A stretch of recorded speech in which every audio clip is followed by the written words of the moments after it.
মন্দিরটা অনেক জাগ্রত মন্দির, যেটাতে কিছুদিন আগে অলৌকিক ঘটনা ঘটেছে ইতিমধ্যে, যেটা অনেকেই জেনেছেন। এখানে হিন্দু, মুসলিম, বৌদ্ধ সবার সম্মিলিত প্রচেষ্টায় আজকের এই পূজাটি অনুষ্ঠিত হচ্ছে। আমাদেরকে এমনভাবে যে এখন জাগৃত করে তুলছে সনাতন ধর্মে কি আছে, এটা সম্পূর্ণভাবে যে আমাদের নানান ছত্রিশ জাতি আছে, ওরা বুঝতে পারতেছে যে আমাদের ধর্মে কিছু আছে কিনা। কথায় আছে, বিশ্বাসে মিলাই বস্তু তর্কে বহুদূর। আর এ বিশ্বাস মানুষের ধর্মীয় চেতনাকে সদা জাগ্রত রাখে। তবে সে বিশ্বাস জাগানো যদি অলৌকিকভাবে ঘটে তাহলে কেমন হবে? বলছি চট্টগ্রামের হাটহাজারী সরকার হাটে অবস্থিত জাগ্রত মা মগদেশ্বরী মায়ের মন্দিরে ঘটে যাওয়া এক অলৌকিক ঘটনার কথা, যেখানে মায়ের মন্দির প্রাঙ্গণে পুকুরের মাটি খননের সময় একটি সাপকে মেরে ফেলার ঘটনায় মোহাম্মদ জুয়েল নামে এক ব্যক্তি মানসিকভাবে অসুস্থ হয়ে পড়েছে। আর এ ঘটনাকে কেন্দ্র করে ওই এলাকার হিন্দু মুসলমান সহ সকল জাতির মধ্যে মায়ের প্রতি ধর্মীয় বিশ্বাস জেগেছে। এমনকি মায়ের ভক্ত হয়েছেন অসুস্থ মোহাম্মদ জুয়েলও। স্থানীয় সূত্রে জানা যায়, এনায়েতপুর গ্রামের মোহাম্মদ হারুনের পুত্র মোহাম্মদ জুয়েল মন্দিরের পাশে এক্সকেভেটর দিয়ে পুকুরে মাটি খনন করতে যায়। অলৌকিকভাবে বাধাগ্রস্ত হলেও তিনি তা পরোয়া না করে মাটি কাটতে গেলে বাদে বিপত্তি। এক্সকেভেটর দিয়ে মাটি খোঁড়ার সময় গর্ত থেকে বের হয় একটি সাপ। এক্সকেভেটরের আঘাতে সাপটি মারা গেলে গর্ত থেকে আরও কিছু সাপ বের হয়।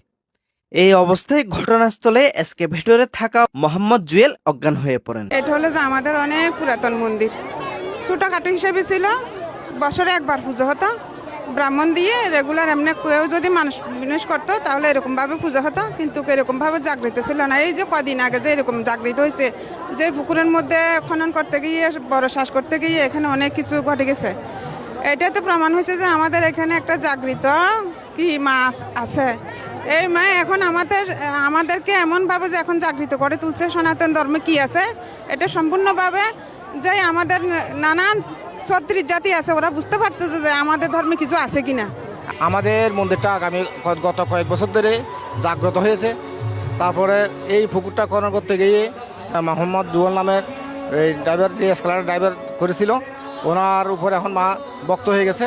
ওনার আজকে থেকে 1 মাস আগে এই পুকুরটা তারা ইসার পদক্ষেপ নিয়েছিল। আর ক্ষতি যারা করছে তারাও জানে না যে এই পুকুরে যে এত কিছু আছে, এত অলৌকিক ঘটনা ঘটবে। পুকুরটা পুরোটা করে ফেলছে।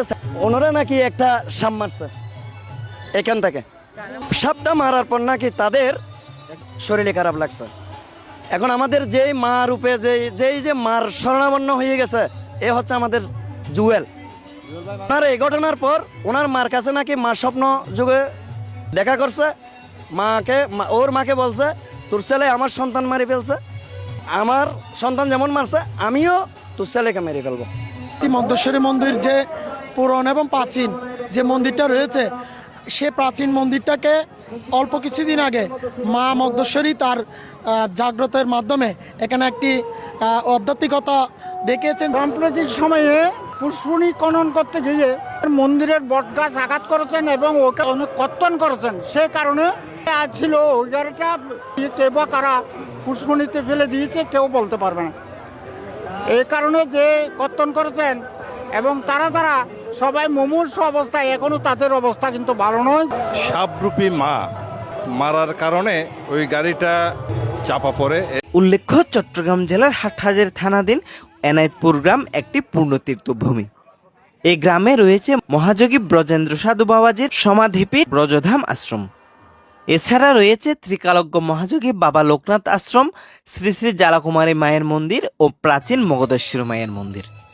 সম্প্রতি এই প্রাচীন মগদেশ্বরী মায়ের মন্দিরে ঘটে যাওয়া অলৌকিক ঘটনাকে কেন্দ্র করে এলাকার হিন্দু মুসলমান সকল জাতির মধ্যে বইছে আবহমান বাঙালির সম্প্রীতির ছোঁয়া। এ জাগ্রত মন্দিরের মায়ের পূজায় সামিল হয়েছেন সকলে। এছাড়া হিন্দু মুসলমান পাশাপাশি বসে প্রসাদ আস্বাদন করতে দেখা গেছে সনাতন টিভির ক্যামেরায়। আর এমন সম্প্রীতির ছোঁয়া ছড়িয়ে পড়ুক সকলের মাঝে, এটাই প্রত্যাশা সকলের। হাটহাজারীর সরকার হাট থেকে সুকান্ত বিকাশ নাথ, সনাতন টিভি, চট্টগ্রাম।